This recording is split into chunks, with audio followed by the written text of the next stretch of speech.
So we've got 4 new variants for 4 of our most popular ships. We've got the Avenger Titan, Gladius Sabre and Hornet F7C. They're each getting a sort of special edition variant that promotes a different style of gameplay. So we're doing this for a few reasons. One, it really pushes us to get the new paint and material system working so we can quickly iterate on these wild paint schemes and gets us closer to being able to give you guys the ability to customize your own ship paint. And 2, it means we get a better spread of weapons out in the world, so everyone's got the same level of ships, and quite a few people don't actually customize them that much. So by giving these extra options means we've got sort of more varied combat off the bat just with these things being around. So for these variants we've picked some sort of quite different loadouts to really promote different types of gameplay.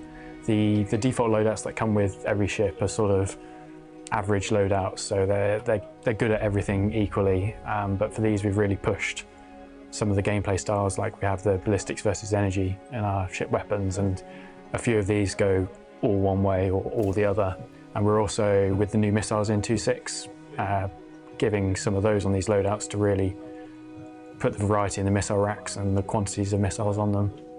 So these variants, whilst they change how you would play the game with these ships, they're not massive hull changes. They don't change the handling of the ship. It's still the same Gladius, Sabre, Hornet, Avenger that you know from before. So if you get one of these, it's the exact same to fly as the normal ones. They don't have any super secret advanced items inside that make them way better. It's purely a visual change with the paint system and a loadout change geared towards a specific playstyle. So essentially the process kind of begins with we want to get these pre-configured schemes done. So you could, for example, go off and go, oh, you know what, I want a NASA themed kind of skin, or I want, you know, a District 9 themed skin, or I want a pink Hello Kitty themed skin. And then essentially, you know, we as artists create, well, basically the material files. They're tiny in memory. They're so small that we can have like hundreds of them if we want to, because they're all calling the same textures. That's what's done under the hood, okay? Once those material files are created and obviously named accordingly and sanity checked that the emblem is called emblem and the submaterial ID is called submaterial ID 1, 2 and 3, they have to be the same names. That's then handed to tech design to then kind of set that up with the loadout that they're putting together for that ship. Further forward, we want these kind of paint configurations to become hex codes.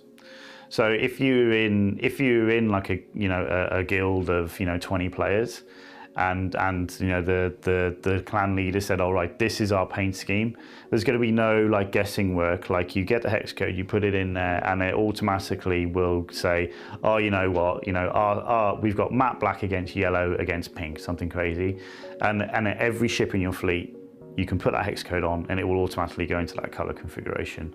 So there's a lot of kind of cool things, and as artists we do this stuff all day every day, and we were just like, well, why wouldn't we give the end user this functionality?